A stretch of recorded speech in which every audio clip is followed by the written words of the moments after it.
देखिए, आज हम लोग एक न्यू टॉपिक शुरू करने जा रहे हैं जो ये बोर्ड लेवल में 11th क्लास का है। ये टॉपिक का नाम क्या है? 11th क्लास में आता है यूनिट 4। टॉपिक का नाम है कार्य, ऊर्जा एवं शक्ति। Work, energy and power. अब देखिए, सबसे पहले हम लोग चर्चा करेंगे वर्क के बारे में, उसके बाद एनर्जी, उसके बाद पावर। तो सबसे पहले हम लोग डिस्कस में आते हैं कार्य। इंग्लिश में क्या बोलते हैं इसको? वर्क। अब देखिए, किसी वस्तु है, मान लीजिए कोई एक वस्तु है, इसमें अगर बाहर से बल लगा जाए तो क्या होगा? अगर इसमें विस्थापन हो जाए, बल लगाए लेकिन विस्थापन हो गया, कुछ देर बाद यहां पर आ गया, यहां से यहां की जो डिस्टेंस है इसको हम क्या बोलेंगे? सीधा डिस्टेंस को, स्ट्रेट डिस्टेंस को विस्थापन। अगर इसमें विस्थापन हो गया तो हम लोग क्या बोलेंगे? इस बल द्वारा इसे कार्य द्वारा कहा जाता है। अब देखिए, कार्य बराबर होता है क्या? फॉर्मूला कार्य बराबर बल इंटू विस्थापन। बल इंटू विस्थापन। बल तो लगा F और विस्थापन मान के चले S, दोनों होना चाहिए, तब हम लोग कहेंगे कार्य हुआ। अगर दोनों में से मान के चले बल तो लगा, मान के चला पर बल लगा लेकिन विस्थापन नहीं हुआ, विस्थापन 0, यहाँ पर कार्य का मान क्या आ जाएगा? 0। इतना तो समझ में आ गया। अब देखिए, इसका ऐसा मात्रा क्या आएगा? कार्य का ऐसा मात्रा क्या होता है? जूल या केजी मीटर स्क्वायर पर सेकेंड स्क्वायर। अगर इसमें लिखा जाए बल का ऐसा मात्रक क्या होता है? न्यूटन। मूल मात्रक केजी मीटर पर सेकेंड स्क्वायर। विस्थापन क्या आएगा? मीटर। दोनों को मल्टीप्लाई कर देंगे तो आ जाएगा केजी मीटर स्क्वायर पर सेकेंड स्क्वायर। अब देखिए, इसका बीमा क्या होगा? कार्य का बीमा।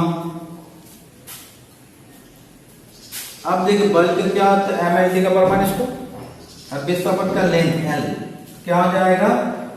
mL स्क्वायर T का पर -2। इतना तो समझ में आ गया।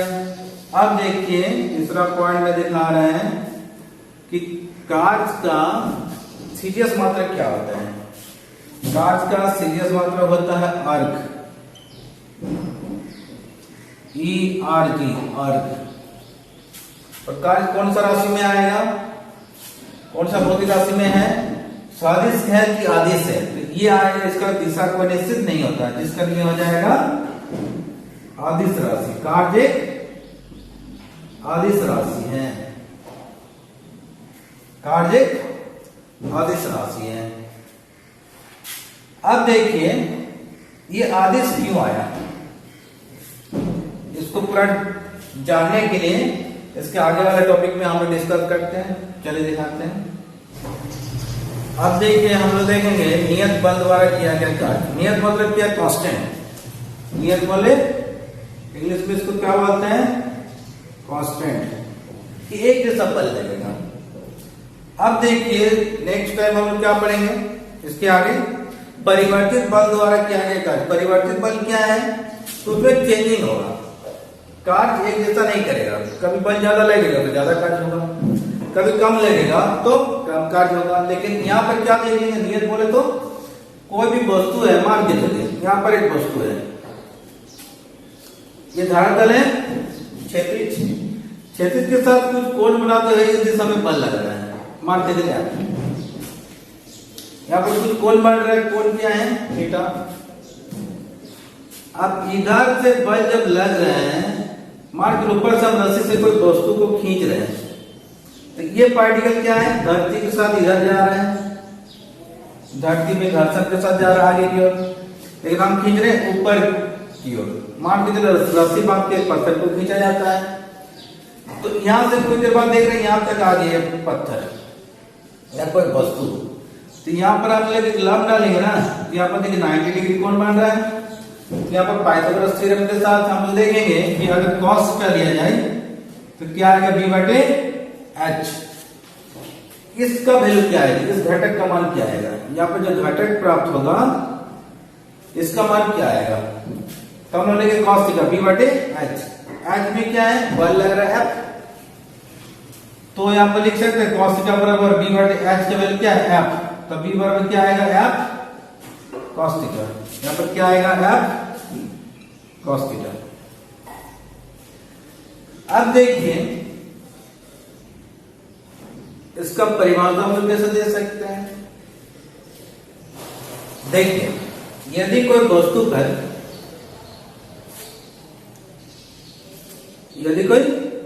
पर क्षैतिज के साथ थीटा कोण बनाते हुए F दिशा में एक नियत बल कार्य कर रहा है, नियत बल कार्य कर रहा है, इतना तो समझ में आ गया। अब देखिए इस बल का क्षैतिज के साथ घटक क्या है भाई, F cos थीटा। तो इस बल द्वारा अगर विस्थापन S हो, यहां से यहां के विस्थापन क्या हो S हो, तो क्या है कार्य क्या होगा, इस बल का कार्य क्या आएगा F cos थीटा, और विस्थापन क्या लिए S, S को पहले लिख देंगे एक साथ Fs cos theta. cos theta जहां पर रहता है क्या है कि ये एक आदिश राशि है, जहां पर हम लोग देखें तो cos थीटा रहेगा उसको बोलते हैं आदिश, और जहां पर sin थीटा रहेगा उसको क्या बोलते हैं सदिश। अब देखिए जहां पर cos थीटा है उसको हम लोग लिख सकते हैं F dot vector S, vector of F into vector S।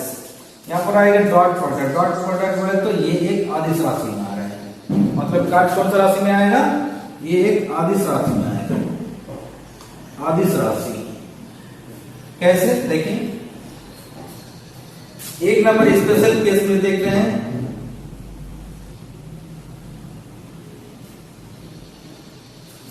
अगर बल और विस्थापन एक ही दिशा में हो तो थीटा बराबर क्या आ जाएगा 0 डिग्री। cos 0 का वैल्यू कितना होगा जी 1। उस मोमेंट में क्या आएगा F बराबर Fs। लेकिन दूसरा स्टेप अगर हम लोग बात करेंगे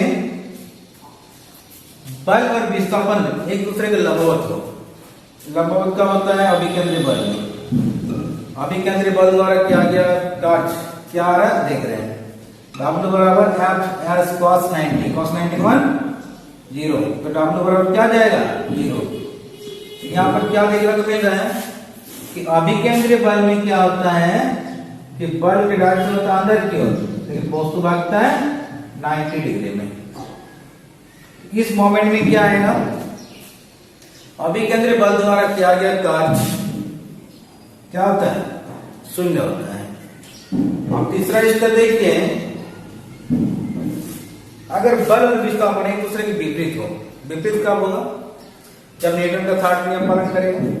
तो मान के चलिए कोई वस्तु भाग रहा आगे लेकिन बल लग रहा पीछे, ये कब होता है जैसे हम लोग तालाब में जब तैरते हैं स्विमिंग पूल में, तो हाथ मारते पीछे की ओर, हम लोग भागते आगे की ओर। उस मोमेंट में क्या आएगा, वहां पर एंगल कितना बनेगा 180, और cos 180 मान कितना होता है -1, तो W बराबर क्या आएगा Fs cos 180, 180 वैल्यू -1, तो क्या आ जाएगा -Fs। यहां से क्या सीखने को मिला कि बल तथा विस्थापन का आदिश गुणनखंड कार्य होता है। कि कौन सा गुणनखंड है, तो बोलना आदिश गुणनखंड।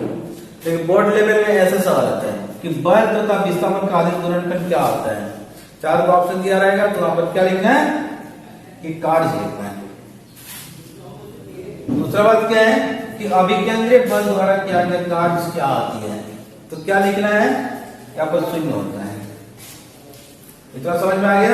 चलिए इसके आगे न्यूमेरिकल दिखाते हैं इसी के आधार पर। अब देखिए ये न्यूमेरिकल है क्या कि 50 न्यूटन बल के द्वारा कार्य की गणना करें जबकि वस्तु बल की दिशा में 5 मीटर विस्थापित हो जाता है। जिधर बल लग रहा है उसी दिशा में विस्थापन भी हो रहा है, तो इसका मान थीटा का मान क्या आएगा, 0 डिग्री। तो अभी हम लोग स्पेशल केस में देंगे जब थीटा बराबर 0 डिग्री आता है तब इक्वेशन क्या आता है, W बराबर F इंटू S।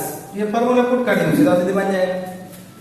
तो हम लोग क्या लिखेंगे, सॉल्यूशन गिवन क्या क्या दिया हुआ है, बल बराबर कितना है 50 न्यूटन, विस्थापन कितना है 5 मीटर। तो W बराबर क्या आ जाएगा, F इंटू S। F का वैल्यू 50, इसका वैल्यू 5, कितना हो गया 250। कांच का मात्रा क्या आता है, जूल, JOULES, जूल्स। बस हो गया आंसर।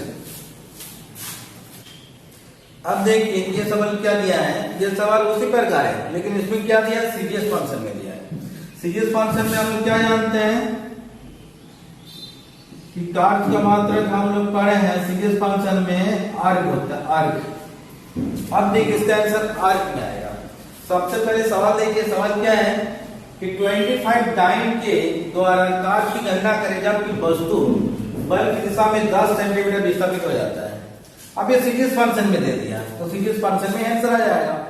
अगर एक होता ऐसा ही पद्धति में और एक होता सीजीएस फंक्शन में तो हम लोग सीजीएस को कन्वर्ट कर देते ऐसा है, ऐसा किसका रूप है, एमकेएस का रूप है, मतलब एमकेएस मीटर किलोग्राम सेकंड में कन्वर्ट कर देते हैं। तो यहाँ पर देख रहे हैं कि दोनों सीजीएस में है तो दोनों सीजीएस में आंसर आ जाएगा इसका। सॉल्यूशन गिवन दैट क्या क्या दिया हुआ है, देखिए बल फोर्स दिया 25 डाइन, डिस्प्लेसमेंट S 10 सेंटीमीटर, दोनों देखिए सीजीएस फंक्शन में है। अब देखिए जब हम लोग लिखेंगे वर्क तो इसका क्या आएगा, फोर्स इंटू डिस्प्लेसमेंट।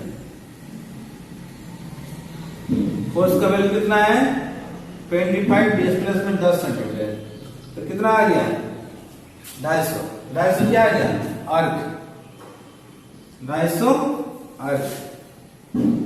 ये सीरीज में ही आ गया आंसर, बस यही है इसका आंसर।